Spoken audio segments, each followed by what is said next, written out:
नमस्कार सभी को, आप सभी का स्वागत है विद्यार्थी आईएएस के ऊपर। और मैं आशीष कुमार सिंह आप सभी का वार्म वेलकम करता हूं आज के यूपीएससी सीएससी प्रीलिम्स 2025 के क्वेश्चन पेपर एनालिसिस के अंदर।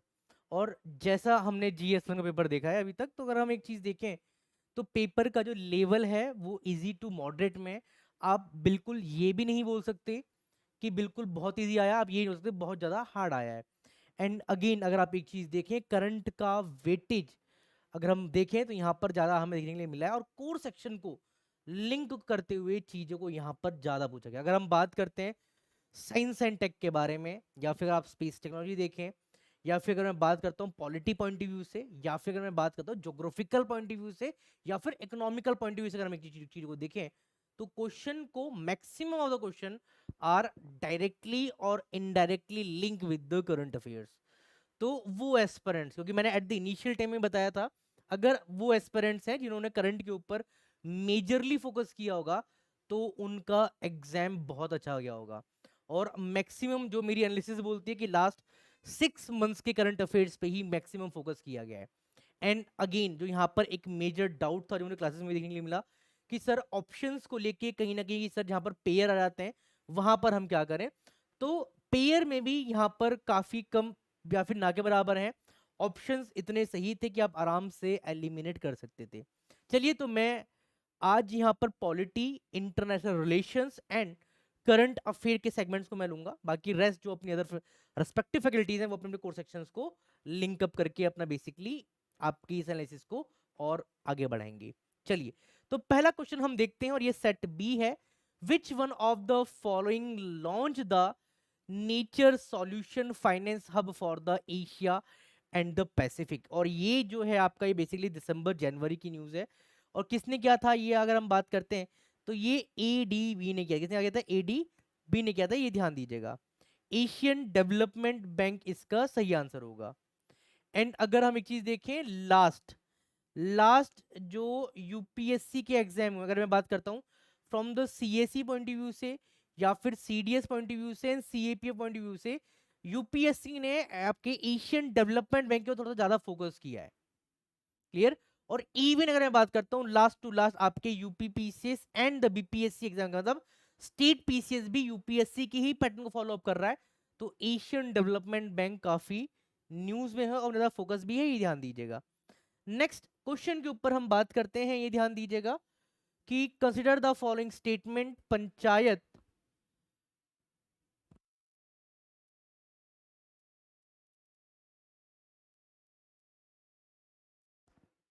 और स्टेटमेंट वन दिया यहां पर, panchayat at all the intermediate level exist in solar. क्या, पहले एक चीज ये समझिए, क्या पंचायत हर स्टेट के अंदर एग्जिस्ट करती है?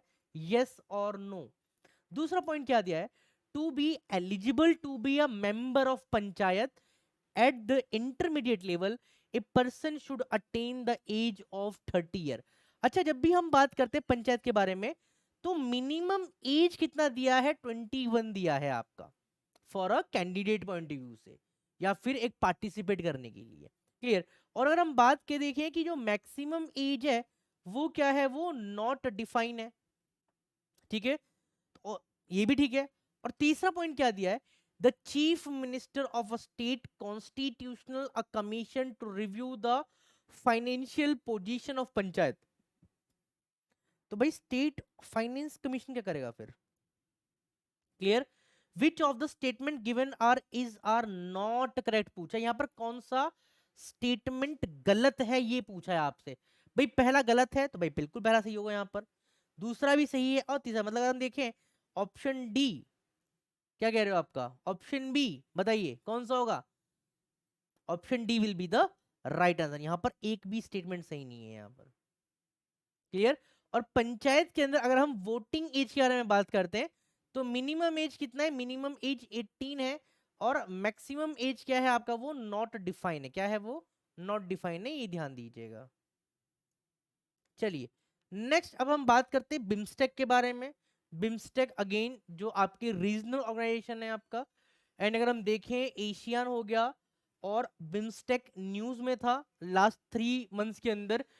एशियान बेसिकली थोड़ा सा कम था, बट सॉरी, शार्क कम था, बिम्स्टेक और एशियन काफी न्यूज के अंदर था। चलिए तो बात करते हैं बेसिकली बिम्स्टेक के बारे में। It is a regional organisation consisting of 7 member state till the 2025। भाई अगर हम बात करें बिम्स्टेक के कितने आपके 7 मेंबर, बिल्कुल ठीक बात है। दूसरा पॉइंट क्या दिया है, it came into existence with the signing off the Dhaka, बिल्कुल सही बात है। बट ढाका डिक्लेरेशन जो है आपका वो तो 1997 की बात है ना, और यहां पर जो एज ईयर दिया है वो 1999 दिया है आपका। मतलब सेकंड स्टेटमेंट यहां पर मेंशन है, सेकंड स्टेटमेंट यहां पर मेंशन है। आप आराम से ऑप्शन बी और ऑप्शन ए को एलिमिनेट कर सकते हैं, ठीक है। तीसरा पॉइंट क्या दिया है, बांग्लादेश हो गया, इंडिया हो गया, Sri Lanka, Thailand and Nepal are founding member of BIMSTEC. और जब भी हम बात करते हैं फाउंडिंग मेंबर के बारे में, तो नेपाल तो फाउंडिंग मेंबर था ही नहीं। Clear, Nepal was not the founding member of the BIMSTEC. मतलब जो तीसरा स्टेटमेंट है वो ऑलरेडी यहां पर हम एड कर चुके हैं। और जो बिम्स्टेक है आपका वो सब सेक्टर जो टूरिज्म है वो लीड बाय इंडिया, बिल्कुल option C 1 and 4 will be the right answer. Option C यहां पर सही आंसर होगा। जिस भी एस्पिरेंट ने किया यहाँ पर उन्होंने ऑलरेडी सी दिया था, बट कहीं ना कहीं यहाँ पर अब पता नहीं उन्होंने सी किया तो वो सही है, यहाँ पर अगर ए को टिक किया है तो यहाँ पर गलत हो जाएगा। गॉट इट, यस और नो बताइए। चलिए नेक्स्ट क्वेश्चन के ऊपर हम मूव करते हैं।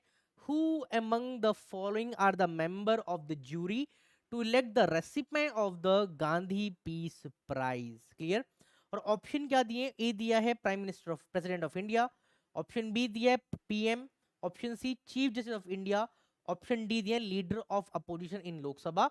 एंड जो गिवन ऑप्शंस हैं 2 and 4, 1 3 and 2, 2 3 4 and 1 and 3। अब जैसे हम बात करते हैं गांधी पीस प्राइज के अंदर, क्लियर, गांधी पीस प्राइज जो आपके ज्यूरी होते हैं उसमें प्रेसिडेंट ऑफ इंडिया का कोई भी रोल नहीं है, ठीक है। तो ऑप्शन 1 यहाँ पर दिया है, ऑप्शन 1 यहाँ पर दिया है और ऑप्शन 1 कहीं नहीं दिया, तो हम ऑप्शन बी और ऑप्शन डी को हम एलिमिनेट करेंगे। सेकंड क्या बचा, 2 कॉमन है, मतलब प्राइम मिनिस्टर ऑब्वियसली बात सही होगा, चीफ जस्टिस ऑफ इंडिया भी है आपका, and leader of the opposition Lok Sabha, option C will be the right answer. Got it, yes और नो। चलिए come to the next question. Consider the following pair. यहां पर कुछ इवेंट्स दिए और यहां पर ईयर दिया गया है। International year of the women farmer 2026, very good, सही स्टेटमेंट है, बिल्कुल पेयर सही है। International year of the sustainable and resilient tourism जो है, क्लियर। और अगर हम देखें इसके बारे में तो ये कब की कहानी है, ये 2027, बिल्कुल सही पेयर है। मतलब ऑल थ्री अभी हम देख लेते हैं। International year of peace and trust, ये जो कंडीशन है आपका, ये जो अगर हम बात करें पेयर, ये कहानी है 2024 की, नॉट द 2025। तो एक पेयर यहां पर गलत है, तो हम option D and option A को यहां पर हम एलिमिनेट कर देंगे, तो तीसरा जो है यहां पर वो हो जाएगा एलिमिनेट। फोर्थ दिया है international year of asteroid awareness and the planetary defence, और ये जो कंसर्न है ये 2020 है, बिल्कुल सही बात। अगर हम देखें तो यहाँ पर 3 पेयर बिल्कुल सही मैच है, option C will be the right answer. Got it, option C यहाँ पर सही आंसर होगा। मूव करते हैं नेक्स्ट क्वेश्चन के ऊपर। अगेन क्वेश्चन है ब्रिक से। Consider the following statement with regard to the BRICS, और क्या दिया है, 16th BRICS summit was held under the chairmanship of Russia in Kazan. दूसरा दिया है Indonesia has become a full member of brick.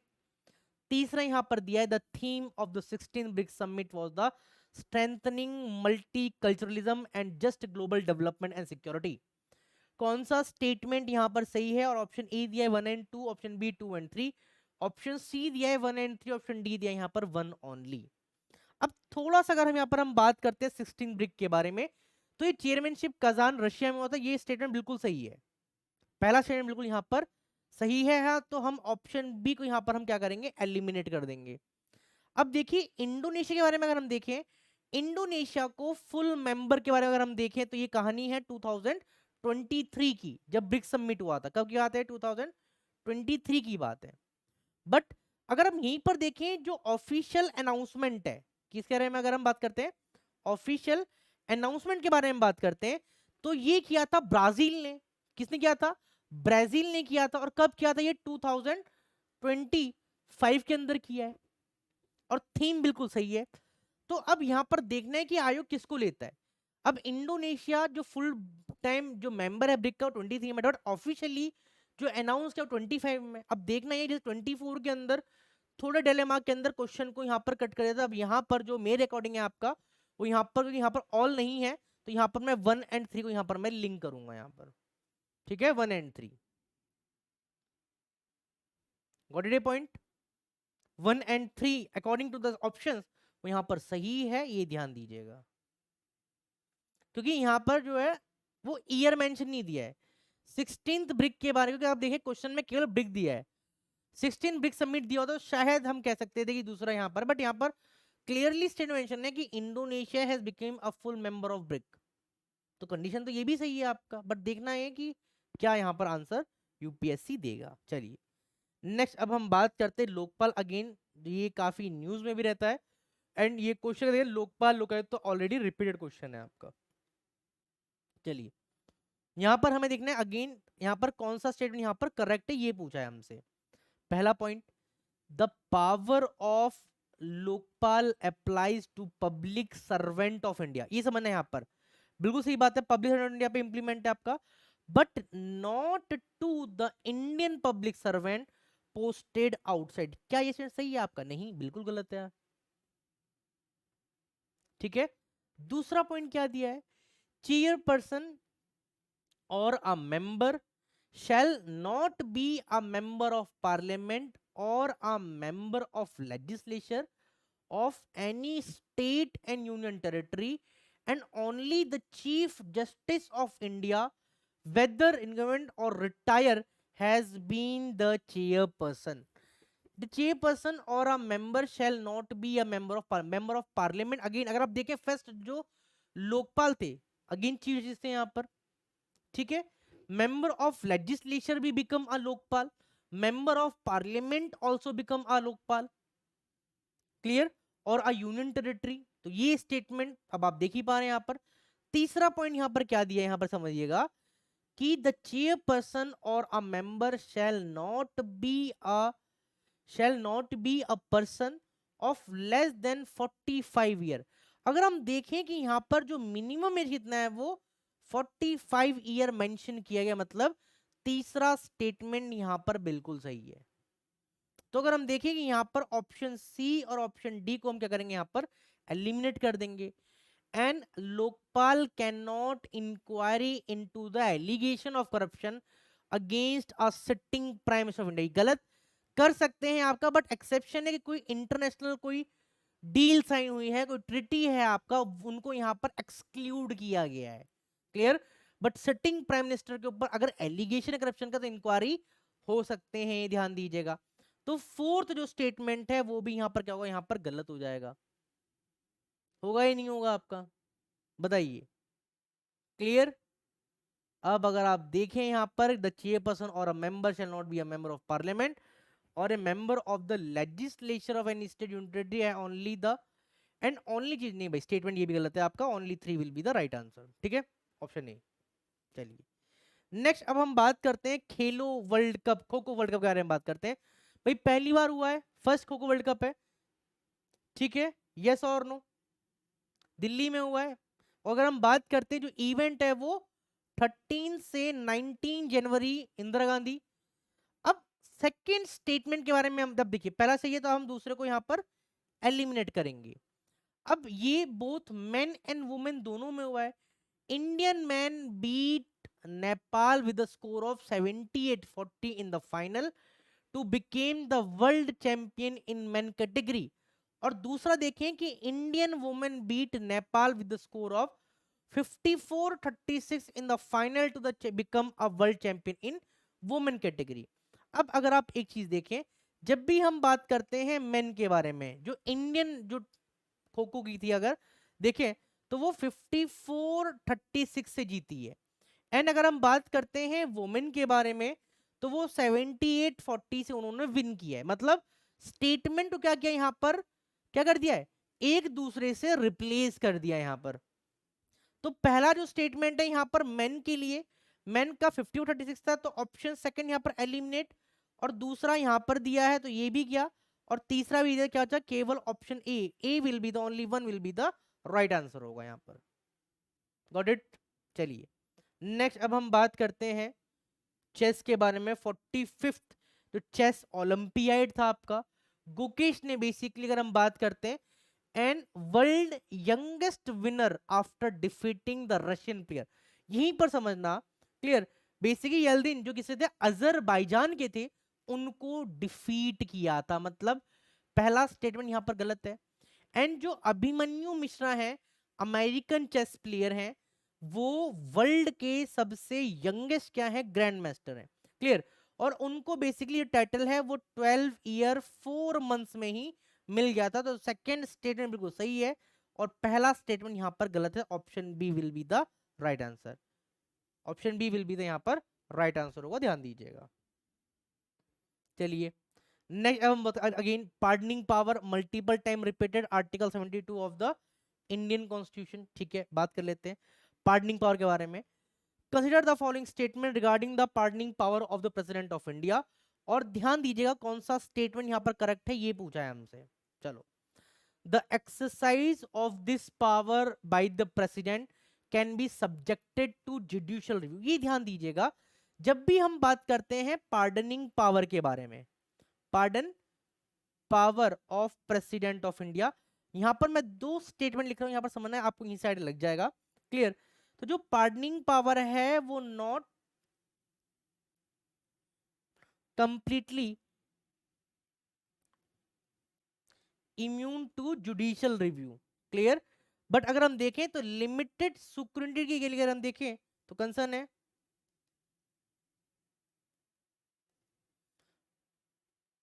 Subjected to limited judicial review. यहां पर ये जो स्टेटमेंट है वो यहां पर गलत हो जाएगा। दूसरा पॉइंट देख लेते हैं एक बार, क्या दिया है, the president can exercise this power without the advice of the central government. नहीं भाई, सेंट्रल गवर्नमेंट की रिक्वायर्ड है। प्रेसिडेंट ऑफ इंडिया यहां पर अगर मैं बात करता हूं तो वो इंडिपेंडेंट इस पावर को यूज नहीं कर सकते, clear. The president can exercise the power without, नहीं विद होगा, विद द एडवाइस। तो अगर हम देखें यहां पर neither were not is right answer. और ये क्वेश्चन, ये स्टेटमेंट जो है आपका, ये ऑलरेडी यूपीएससी में रिपीटेड हो चुका है, ये ध्यान दीजिएगा। Got it. नेक्स्ट क्वेश्चन के बारे में हम बात करते हैं। अगेन स्पीकर ऑफ लोकसभा, और जैसे मैंने बताया था कि पार्लियामेंट से क्वेश्चन बहुत बार आते हैं। अगेन तो ये रहा आपके सामने, on the dissolution of house of people, basic Lok Sabha के बारे में बात कर रहे हैं, speaker shall not vacant his or her office until immediately before the first meeting। कहां दिया है ये, मेंशन है आर्टिकल 94 के अंदर, ये ध्यान दीजिए किसके अंदर मेंशन है आपका, आर्टिकल 94 के अंदर मेंशन है, बिल्कुल सही बात है। According to the provision of constitution of India, the member of Lok Sabha as being elected as a speaker shall resign from his political party immediately, बिल्कुल सही बात है। The speaker of house of the people may be removed from his or her office by a resolution of the house of people pass majority all then member, clear, unless the 14 days notice given intention move to decision। बिल्कुल सही statement है आपका। तो option D 1 2 and 3 will write answer. और ये same question CSC 2006 के अंदर भी आपको देखने के लिए मिल जाएगा। मतलब ये जो पर्टिकुलर स्टेटमेंट के बारे में बात कर रहा हूं मैं आपको।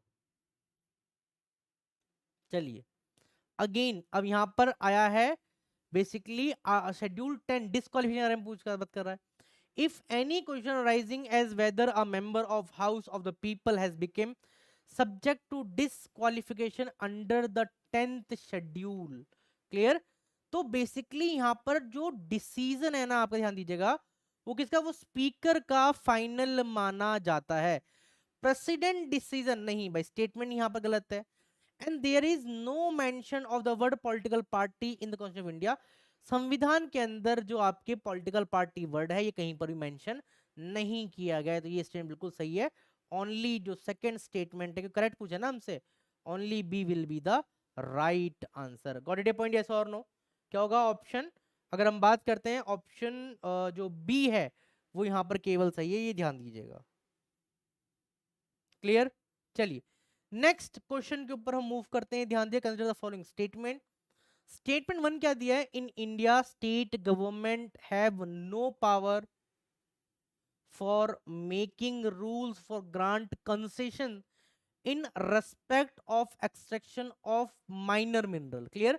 ये बेसिकली करना किसका है आपका? ये सेंट्रल गवर्नमेंट का है। किसका? ये सेंट्रल गवर्नमेंट का है आपका स्टेटमेंट। सही बिल्कुल। दूसरा स्टेटमेंट यह बात कर रहा है, in India central government has power to notify the minor mineral relevant law of the 1957 में लॉ आया था। बिल्कुल सही स्टेटमेंट है। एंड स्टेटमेंट 2 स्टेटमेंट को सही एक्सप्लेन भी कर रहा है। Option A will be the यहाँ पर राइट आंसर होगा, ये ध्यान दीजिएगा। Got it? चलिए, come to the next question. India is one of the founding member of the International North-South Transport Corridor (INSTC), a multimodal transportation corridor which will be connect। अच्छा, अब अगर आप देखें इसके बारे में, तो ये बेसिकली क्या है? India, central Asia, Europe via Iran है। ठीक है, यूरोप है आपका, बिल्कुल सही बात है। चाइना नहीं होगा आपका, साउथ ईस्टर्न एशियन का नहीं है आपका, और अदरवाइज कोई लेन देन नहीं है। तो ऑप्शन क्या होगा? Option A will be the right answer. And India, Europe और ईरान, ये ध्यान दीजिए पहला इनिशियल था इसके अंदर। चलिए, नेक्स्ट क्वेश्चन के बारे में हम बात करते हैं। अब ये क्वेश्चन है आपका 15th फाइनेंस कमीशन से।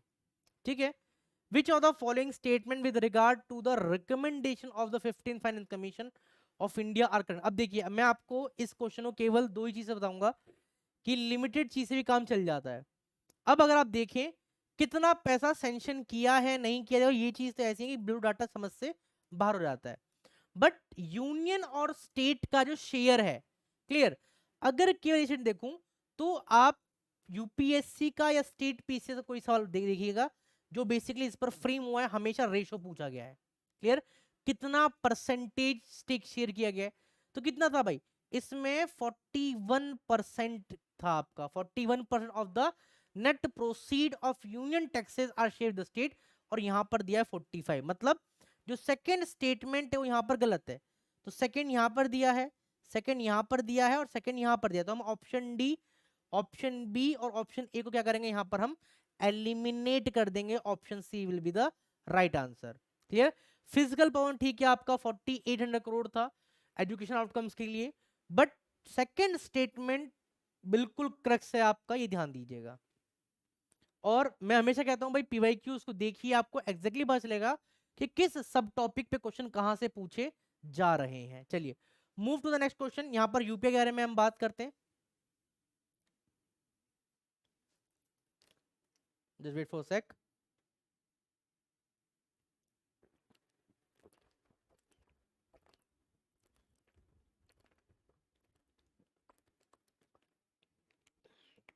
कंसीडर द फॉलोइंग कंट्रीज के ऊपर पूछा है यहां पर। चलिए, और क्या दिया यहां पर? यूएई, फ्रांस, जर्मनी, सिंगापुर और Bangladesh. How many countries among the above are there other than India where the international merchant payment accept under the UP? UPI अगर हम पूछा है यहाँ पर, only 2, only 3, only 4 and only 5। अब जैसे हम बात करते हैं यूपीआई के बारे में, यूपीआई बेसिकली 7 स्टेट के अंदर ही वैलिड है। कौन कौन सा आपका?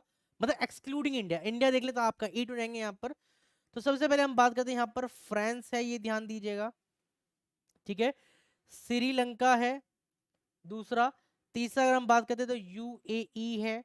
फोर्थ अगर हम बात करते हैं आपका मॉरिशस है। फिफ्थ अगर हम बात करते हैं सिंगापुर हो गया। सिक्स हम देखें नेपाल है। एंड सेवेंथ अगर हम देखें तो भूटान है। क्लियर? और यहाँ पर इंडिया तो है ही है आपका। अब अगर आप यहाँ पर देखें, बांग्लादेश के अंदर यूपीआई नहीं है, और जर्मनी के अंदर यूपीआई नहीं है। यूएई के अंदर है, बिल्कुल है। फ्रांस के अंदर है, बिल्कुल है आपका। सिंगापुर के अंदर है, बिल्कुल है। एंड बाकी और कोई भी यहां पर मेंशन नहीं किया गया है। ठीक है, तो यहां पर ओनली 3 विल बी द यहां पर राइट आंसर होगा, क्योंकि एक तो यूएई हो गया, दूसरा फ्रांस हो गया, एंड सिंगापुर हो गया। और टोटल कितने कितनी कंट्रीज हैं? 7 कंट्रीज हैं, ध्यान दीजिएगा। Got it? Move to the next question, बात करते हैं पीएम सूर्य घर मुफ्ती बिल योजना, अगर हम देखें कि ये बेसिकली जनवरी 2025 में न्यूज में था। पीएम सूर्य घर मुफ्ती बिल योजना रूफटॉप सोलर प्लान के लिए टारगेट है 1 करोड़ सोलर रूफटॉप, बिल्कुल सही बात है। Ministry of new and renewable energy aim to impart training, installation, operation, maintenance and repair of solar rooftop system at the grass root level, बिल्कुल सही बात है। एंड जो पंचायती राज सिस्टम है उसके अंदर भी इसको इंट्रोड्यूस किया गया है, और इसका एम क्या है, क्रिएट करना है 3 lakh skill man power to the fest skill. तो अगर हम देखें यहाँ पर ऑल स्टेटमेंट, अगर option D will be the right answer, option D will be the right answer, got it. चलिए नेक्स्ट, अब हम बात करते हैं ऑर्डिनेंस के बारे में। अच्छा, ऑर्डिनेंस से क्वेश्चन ऑलरेडी टाइम आ चुका है। Ordinance temperament temporary law kind of होता है, ठीक है। ऑर्डिनेंस का आर्टिकल क्या है, 123 है, ठीक है।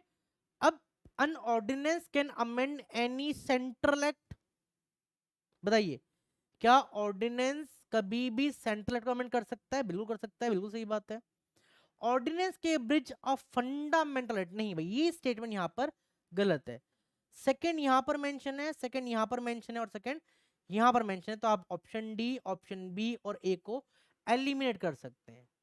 और ऑर्डिनेंस बैकडेट अफेक्ट फ्रॉम, बिल्कुल 1 and 3, option C will be the right answer. और इनकेस ऑप्शन 2 तो वैसे भी हम पढ़ते हैं फंडामेंटल के इंट्रोडक्शन के अंदर कि कौन कौन से बेसिकली इसके स्पेशल फीचर हैं, तो वहां पर बताया गया है कि ऑर्डिनेंस के बारे में, got it. Move to the next question, बात करते हैं। कंसीडर द फॉलोइंग पेयर, अभी ये क्वेश्चन में कह सकता हूं थोड़ा सा यहाँ पर ट्रिपी है। चलिए बात करते हैं अरुणाचल प्रदेश के लिए। तो ये शायद डिलेमा हो सकता है, I am not damn sure regarding this question, but जो पता है उसमें हम बात करते हैं। अरुणाचल प्रदेश के लिए the capital is the name after a fort. Arunachal का नाम फोर्ट के ऊपर नहीं है जहां तक मुझे पता है, क्योंकि फोर्ट के नाम पे अगर हम देखें तो यहाँ पर जयपुर एक स्टेट है, क्लियर, और वहां पर 2 नेशनल पार्क भी हैं। तो I am not damn sure Arunachal Pradesh यहाँ पर ये स्टेटमेंट सही होगा। नागालैंड के बारे में हम बात करते हैं। नागालैंड जो है आपका ये कॉन्स्टिट्यूशनल अमेंडमेंट एक्ट से आया है। कौन सा है, तो 13th constitutional amendment act of the 1962, बिल्कुल सही बात है। एंड त्रिपुरा के लिए जो स्टेटमेंट है बिल्कुल सही यूज किया गया है कि पार्ट सी स्टेट था, it became a central administrated territory of the reorganisation of the state in 1956, और बाद में इसको एक फुल फ्लेज स्टेट का दर्जा दिया गया था in the year of the 1972। तो इन माय कंसर्न ओनली जो 2 पेयर हैं यहाँ पर बिल्कुल सही है। I am not damn sure regarding the statement, clear, shorted. चलिए नेक्स्ट, अब हम बात करें with the reference of India, consider the following, how many of above were established as per the provision constitution of India. सबसे simple question polity का, भाई inter state council 263 है, ठीक है। नेशनल सिक्योरिटी काउंसिल नहीं, और ना ही होगा जोनल, क्लियर। ये तो पूछा है कौन से हैं आपका, तो ओनली 1 होगा, क्योंकि अगर हम देखें national security council and zonal council not directly establish by the constitution of India. चलो नेक्स्ट क्वेश्चन के बारे में बात करते हैं, ध्यान दीजिएगा। Consider the following statement, the constitution of India explicit mention the certain spare.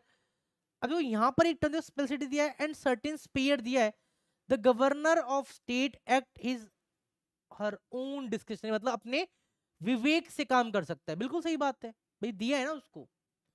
President of India can his or her own reserve a bill, statement समझना। अच्छा, प्रेसिडेंट ऑफ इंडिया के पास कितनी वीटो पावर है, 3 वीटो पावर है। Governor of state के पास कितनी veto power है, 4 veto power है। Absolute veto, pocket veto and suspensive veto. Governor के पास एब्सोल्यूट वीटो है, पॉकेट वीटो है, सस्पेंसिव वीटो है, एंड प्रेसिडेंट के लिए उस बिल को रिजर्व कर सकते हैं आपका। But president of India can his or own, own statement गलत हो जाएगा यहाँ पर, ठीक है। Reserve a bill passed by a state legislature for his or her consideration with being forward, without नहीं, विद बीइंग होगा आपका। तो अगर हम देखें तो यहाँ पर जो कंसर्न है आपका, तो वो केवल ओनली 1 विल बी यहाँ पर राइट आंसर होगा। Student only one will be the right answer. चलिए, कंसीडर द फॉलोइंग पेयर के बारे में देख लेते हैं। Separation of judiciary from executive, article 15, article 50 is the part of state policy. Public service of state, they confuse नहीं होना, statement सही है। Value and preserving the rich heritage our composite culture, fundamental duties, बिल्कुल सही है। Prohibition of employment children below the age of 14 year in the hazardous factory, कहां mention है? Article 24 के अंदर मेंशन है, फंडामेंटल राइट, बिल्कुल option all 3 is the correct statement. इस बच्चे ने, जो भी ये बच्चा है, इसने पब्लिक सर्विस स्टेट देख के इसको नहीं टिक किया होगा, बट ये स्टेटमेंट बिल्कुल सही है, ये ध्यान दीजिएगा। चलिए नेक्स्ट, अब हम बात करते हैं कुछ जो कंसर्न है रिगार्डिंग द ऑर्गेनाइजेशन एंड कौन सी मिनिस्ट्री है। नेशनल ऑटोमोटिव बोर्ड जो है, ये basically with the ministry of heavy industry. तो पहला पॉइंट यहाँ पर गलत हो जाएगा, तो इसको मैच कर लेते हैं एक बार ताकि आपको आइडिया लग जाए। द कोर बोर्ड जो है आपका, ये एमएसएमई का है, तो 2 का यहाँ पर 3 है आपका, मतलब ये भी गलत है। And national centre for trade, तो ट्रेड से पता चल रहा है ये किसका, मिनिस्ट्री ऑफ कॉमर्स का, आपका ये भी नहीं हो, तो मतलब option D, none of the will be the right answer. तो आप देख सकते हैं ऑर्गेनाइजेशन एंड मिनिस्ट्री को यहाँ पर जम्बल कर दिया है, और बच्चे यहाँ पर शायद में भी कंफ्यूज हो गए होंगे, या फिर सही भी किया होगा उन्होंने। नेक्स्ट क्वेश्चन के बारे में हम बात करते हैं, ध्यान दीजिएगा। Consider the following subject under the constitution of India. पहला दिया है list 1 union list in the 7th schedule. Second दिया extend the executive power of the state, और तीसरा दिया conditions of the office governor for a constitutional amendment with the respect which of the above rectification by legislature of not less than 1/2 of the state, मतलब 28 है तो 14 state कम से कम होनी चाहिए, is required before presenting a bill to the president of India for his assent। Union list वाला बिल्कुल सही बात है। एग्जीक्यूटिव पावर का जो एक्सटेंशन है ये भी ठीक है आपका, बट ऑफिस गवर्नर कंसर्न यहां पर नहीं होगा, मतलब only 1 and 2 will be the right answer. Got it?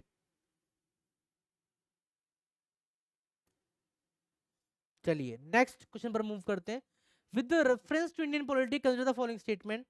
Governor of state is not answerable to any court for the exercise and performance of his power and duties of his her office as per the article 361 of the Indian Constitution। बिल्कुल सही है, किसी भी court के अंदर answerable नहीं है, मतलब ऑप्शन बी को हम क्या करेंगे यहाँ पर एलिमिनेट कर देंगे।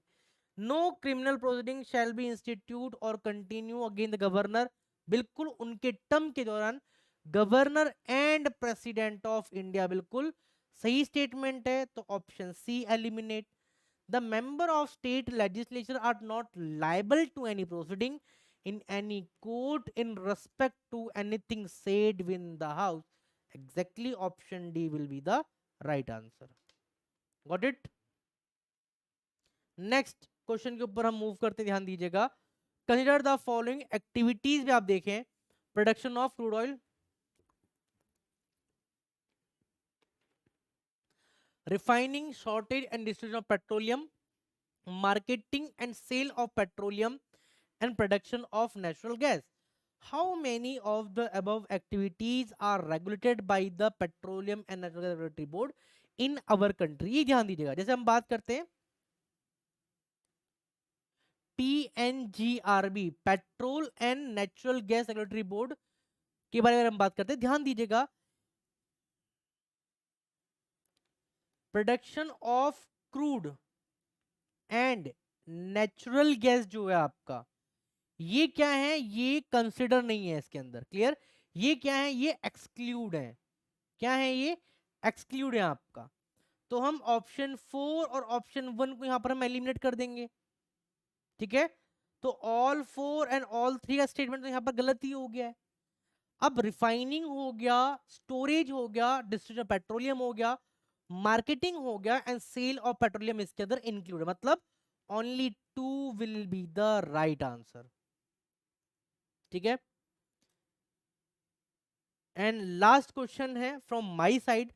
Consider the following countries: United kingdom, Denmark, New Zealand, Australia, Brazil. How many of the above country have more than 4 time zone, 4 से अधिक टाइम जोन किसके पास है? यूनाइटेड किंगडम के पास 9 टाइम जोन है आपका, डेनमार्क के पास 6 है, न्यूजीलैंड के पास 2 है, ऑस्ट्रेलिया के पास 3 टाइम जोन है, और ब्राजील के पास 4 टाइम जोन है। ठीक है, तो अगर हम देखें ऑल 5 तो है ही नहीं यहां पर, ना ही ऑल 4 होगा। अब यहां देखना है कि ऑल 3 या only 2। How many of the above countries have more than, 4 से ज्यादा टाइम जोन किसके पास है? तो ऑप्शन में मेरे हिसाब से भाई यूनाइटेड किंगडम और डेनमार्क है, क्योंकि ब्राजील के अंदर तो 4 ही टाइम जोन क्वेश्चन ने पूछा है, मोर देन 4 टाइम जोन। तो option only 2 will be the right answer होगा। ठीक है, only 2 will be the right answer. And hopefully आप सभी को ये जो एनालिसिस है वो बहुत सही है। उम्मीद करता हूं कि आपको जो क्वेश्चन हमने कराए यहाँ पर वो आपको, आपने अपने आंसर की रेक्टिफाई किए होंगे। And hope for the best. आप सभी को विद्यार्थी आयोग की तरफ से बहुत बहुत well wishes for your result. जब तक के लिए जय हिंद, जय भारत, नमस्कार सभी को।